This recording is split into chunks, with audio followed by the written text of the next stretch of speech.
Before using the Mooncup for the first time and between periods, give your Mooncup a more thorough clean. There are two ways you can do this.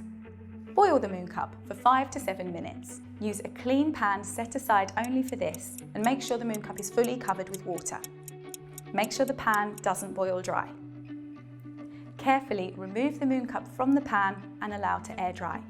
Alternatively, you can soak your Mooncup in mild sterilising solution, the kind used with baby equipment. This usually comes as a liquid or a tablet and can be found in pharmacies, supermarkets or online.